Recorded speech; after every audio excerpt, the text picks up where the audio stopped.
La démarche à suivre pour obtenir le numéro d'un futur élève sur Le Bon Coin. En introduction, quand on débute sur Le Bon Coin, en fait, ou même quand on a déjà trouvé pas mal d'élèves dessus, on peut avoir une impression étrange. On reçoit un message, la personne semble intéressée, puis elle répond une fois, deux fois, puis plus rien. On est ghosté. Et à l'inverse, il y a d'autres échanges où, sans forcer, sans vendre comme un commercial, sans mettre de pression, la personne finit par donner son numéro ou accepte un appel. Alors avec le temps, en fait, je me suis rendu compte d'une chose, ce n'est pas forcément le prix qui bloque au départ. Ce n'est pas forcément le niveau, et ce n'est pas non plus uniquement l'annonce. Très souvent, ce qui fait la différence, c'est la qualité de l'échange. Donc, j'ai remarqué qu'avant qu'un élève donne son numéro, il y a souvent plusieurs interactions à avoir. Donc là, dans cet article que je lis, que j'ai écrit, et que je peux te proposer, si tu veux, je peux te l'envoyer via par mail ou par WhatsApp ou je ne sais quoi. Il suffit de cliquer sur le lien dans la description et je peux te l'envoyer pour que tu aies une trame et que tu puisses l'utiliser pour tes futurs appels. Donc en fait, j'ai remarqué depuis quelques temps que les gens ne répondaient plus, en fait, euh, ou très brièvement sur Le Bon Coin, et ne donnaient plus leur numéro de téléphone. Donc j'ai développé une autre stratégie, et avec ce document, on va voir ensemble, je vais le lire pour toi, comment faire pour pallier à ça. Donc, dans un exemple concret, j'ai vu qu'il y avait environ 8 questions et 8 réponses avant d'arriver naturellement à une proposition d'appel. Et c'est ça qui est extrêmement intéressant. Pas parce que ça montre une chose simple, avant de donner son numéro, la personne a besoin de sentir qu'elle ne parle pas à un inconnu au hasard, mais à un prof qui la comprend, qui sait l'orienter, la rassurer et l'aider à démarrer. Donc dans cet article, je vais t'expliquer pourquoi ça marche et ce qu'il faut comprendre derrière ça. Et comment tu peux t'en servir pour trouver plus d'élèves sans avoir l'impression de courir après eux. Donc au sommaire, premièrement, le numéro n'arrive pas au début, il arrive après la confiance. Deuxième point, des questions, oui, mais pas comme un interrogatoire. Troisième point, ce que veut vraiment l'élève au départ. Quatrième point, pourquoi plusieurs réponses créent déjà une relation. Cinquième point, les meilleures questions à poser. Sixième point, le moment où tu peux demander le numéro de téléphone.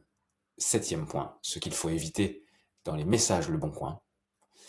Et le huitième point, la vraie leçon à retenir. Donc numéro 1, le numéro n'arrive pas au début, il arrive après la confiance. Donc pourquoi avoir le numéro? Parce que c'est bien plus facile d'arriver à obtenir un élève en discutant de vive voix avec lui, plutôt qu'à tchatcher pendant des jours, parce que ça prend des fois des semaines avant d'obtenir le numéro, c'est impressionnant. Vous allez voir. Donc beaucoup de profs veulent aller trop vite. La personne écrit «Bonjour, je suis intéressé par des cours». Et tout de suite, on a envie de répondre «Bonjour, voici mon numéro, appelez-moi». Ou alors «Voici mes tarifs, voici mes horaires, voici comment ça fonctionne, appelez-moi». Le problème, c'est que la personne n'est pas encore prête. Elle ne te connaît pas. Elle ne sait pas si tu vas lui convenir. Il y a tellement de monde sur le marché, tellement de profs, d'applications, de sites où tu peux apprendre la guitare, qu'elle va hésiter. Elle ne sait pas non plus si tu es sympa. Elle ne sait pas si tu comprends son niveau, ses goûts et son objectif. Donc si tu vas trop vite, tu brûles une étape. Le numéro de téléphone, en réalité, ce n'est pas juste un détail pratique. C'est déjà un petit engagement. À partir du moment où la personne te donne son numéro, il y a une forme d'engagement. Il te laisse entrer un peu plus dans son espace. Il accepte en fait d'aller plus loin. Et pour que ça arrive, en fait, il faut souvent plusieurs échanges rassurants. Deuxième point, poser des questions, oui, mais pas comme un interrogatoire. En fait, l'idée n'est pas d'avoir une technique froide. Le but, ce n'est pas de réciter une méthode robotique avec 8 questions obligatoires. Le but, en fait, c'est de créer un échange vivant. Parce que si tu balances question sur question sans chaleur, bah, en fait, la personne peut répondre au début, puis sentir que ça fait un peu trop questionnaire. Ce qui marche, c'est une question, une réponse, une validation, puis une nouvelle question logique. Par exemple, déjà, c'est la chose principale à demander, parce que si la personne n'a pas de guitare, ça va être compliqué de lui donner des cours. Vous avez une guitare? Oui, j'ai une guitare. Ah, super, top. Vous aimez quel style? Ah, bah moi j'aime bien le rock. D'accord, je vois. Ok. Vous chantez un petit peu ou pas du tout? Et etc. Enfin bref, voilà, c'est à toi de trouver la conversation idéale d'après l'interlocuteur que tu as et d'après les réponses, bien sûr. Et là, la conversation, en fait, elle respire. Tu ne prends pas un renseignement pour remplir une fiche, tu montres que tu t'intéresses vraiment à la personne. Et ça change tout, puisque les gens ont besoin qu'on s'intéresse à eux. Troisième point, ce que veut vraiment l'élève au départ. Au début, en fait, la plupart des élèves ne cherchent pas juste un cours de guitare, ils cherchent surtout quelqu'un de rassurant, quelqu'un de simple, quelqu'un qui ne va pas les juger, quelqu'un qui comprend leur univers, quelqu'un qui va leur faire gagner du temps. Souvent, l'élève a en fait des petites peurs. Il se dit qu'il ne va pas être au niveau. Donc le souci aujourd'hui, c'est que les élèves, enfin moi, d'après les appels que j'ai ou les conversations que j'ai, ils me parlent souvent du solfège. La plupart du temps, les gens ont peur du solfège. C'est ancré dans leur tête, comme quoi la musique, il faut passer par le solfège, c'est compliqué le solfège, etc. Donc on reprend, il se dit qu'il ne peut pas être, qu'il n'a peut-être pas le niveau. Souvent des élèves, même s'ils sont débutants, se disent ah mais je suis nul, je vais ennuyer le professeur. Ça, il va falloir les rassurer. Il se dit qu'il ne va pas réussir à jouer. Il se dit qu'il ne va pas réussir à lire. Il se dit qu'il est trop vieux, trop débutant, trop irrégulier, pas assez doué. Donc, dans tes messages, tu ne dois pas juste informer, tu dois rassurer. Quand tu réponds, pas de problème, c'est normal, on va trouver les chansons qui vont bien, je pourrais simplifier les morceaux, tu fais déjà beaucoup plus que répondre. Tu rassures la personne, tu enlèves la peur. Et quand la peur baisse, en fait, la confiance, elle remonte. Alors, le quatrième point, pourquoi plusieurs réponses créent déjà une relation? C'est là que c'est intéressant, en fait, quand la personne répond une fois, ce n'est qu'un contact. Quand elle répond plusieurs fois, ça devient autre chose. Pourquoi? Parce qu'à force de répondre, elle commence à parler de ses goûts, de sa voix, de ses envies, de ses chansons, bon, les chansons qu'elle aime bien sûr, de son emploi du temps, de ses difficultés. Et à ce moment-là, elle n'est plus simplement en train de demander des renseignements. Elle commence déjà à se voir en élève. C'est ça qu'il faut comprendre. Chaque réponse est un petit pas. Chaque question bien posée fait avancer la relation. Au bout d'un moment, demander un appel ne semble pas brutal. Ça semble logique. Parce que la personne a déjà l'impression qu'il y a un vrai échange. Cinquième point. Les meilleures questions posées, toutes les questions ne se valent pas. Les meilleures questions sont celles qui aident la personne à parler d'elle, tout en donnant des infos utiles. Les questions qui fonctionnent bien, vous avez déjà une guitare, ça permet de savoir si la personne peut commencer rapidement. Vous aimez quel style? Là, tu rentres dans un monde musical. La personne va te parler de musique, c'est pour ça qu'elle te contacte. Est-ce que vous chantez un peu ou pas du tout? Potentiellement pour chanter en jouant de la guitare dès le début. Tu ouvres la porte à autre chose qu'aux accords secs. Vous avez un projet particulier? Des fois, il y a des gens qui ont un projet mais qui n'en parlent pas sur le coup. Tu fais émerger l'objectif réel. Vous avez des titres en tête? Là, tu la mets déjà dans le concret. Vous arrivez à passer un do ou un la, un fa, tu évalues le niveau sans faire peur. Vous êtes disponible quand? Là, tu passes doucement vers l'organisation. Pour que ces questions, pourquoi ces questions pardon, sont fortes? J'ai entendu un chat qui se bagarre. Parce qu'elles font trois choses en même temps. Elles qualifient, elles rassurent, elles projettent. Et c'est ça qui est précieux. Donc, pense bien à tout ça, toutes ces questions, car elles qualifient, elles rassurent et elles projettent la personne pour prendre des cours. Sixième point, le moment où tu peux demander le numéro de téléphone.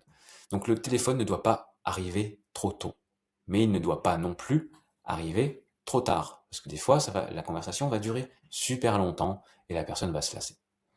Si tu attends trop, en fait, oui, la conversation, elle s'épuise. Si tu proposes trop tôt, ben, en fait, ça casse la fluidité. La personne, tu vas pas assez te poser de questions pour qu'elle puisse se projeter. Le bon moment, c'est quand la personne a déjà montré qu'elle est intéressée, qu'elle te répond plusieurs fois, qu'elle te donne des éléments personnels, qu'elle parle de ses morceaux ou de ses disponibilités. À ce moment-là, en fait, tu peux écrire quelque chose de simple comme le plus simple, ce serait qu'on s'appelle 5 minutes pour voir si ensemble, vous pouvez me laisser votre numéro. Enfin voilà, je me suis un peu emmêlé dans la phrase. Là, le plus simple, ça serait qu'on s'appelle 5 minutes pour voir ça ensemble. Vous pouvez me laisser votre numéro? Voilà, c'est comme ça que je voyais la chose. Merci, peut-on s'appeler demain pour en discuter? Tout simplement. Là, ce n'est plus une demande sortie de nulle part, c'est la suite naturelle de l'échange.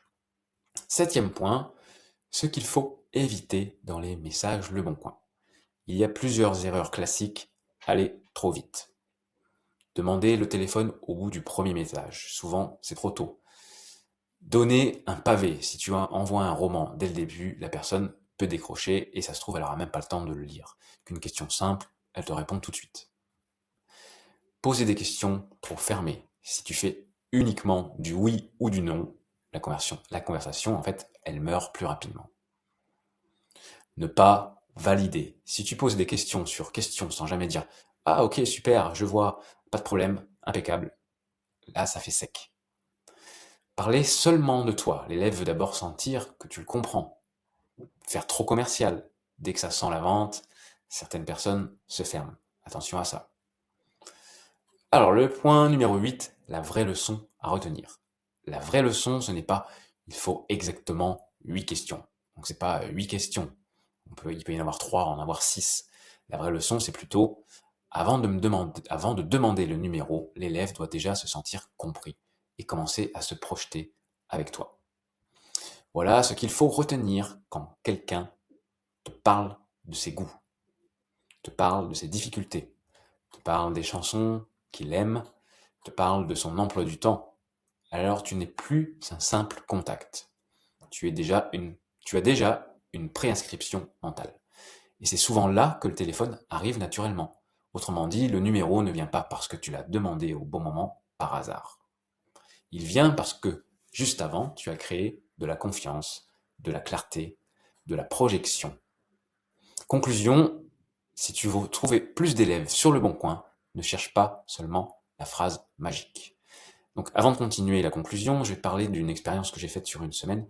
Donc sur une semaine, j'ai eu 4 contacts via le bon coin, 4 personnes m'ont contacté. J'ai discuté en moyenne 5 jours, 5-6 jours, pour enfin obtenir un numéro. Et ça a été avec une seule personne. Donc pour te dire que c'est assez long. Des fois, tu vas avoir des personnes qui vont te demander de les appeler direct, mais ça c'est plutôt rare. Mais très souvent, très très souvent, les échanges en ce moment durent au moins 4-5 jours. Et c'est assez long, il faut relancer la personne parce qu'en fait, c'est souvent une lubie. Elle se dit, ah, je vais me mettre à la guitare, puis elle perd le fil parce qu'elle est occupée avec son travail, avec les enfants, avec les études, ou d'autres occupations en fait. Et on est surchargé mentalement aujourd'hui. Plus si c'est une personne qui passe beaucoup de temps à scroller, on est ultra dispersé. Bref, donc il faut relancer la conversation et ça peut durer une semaine.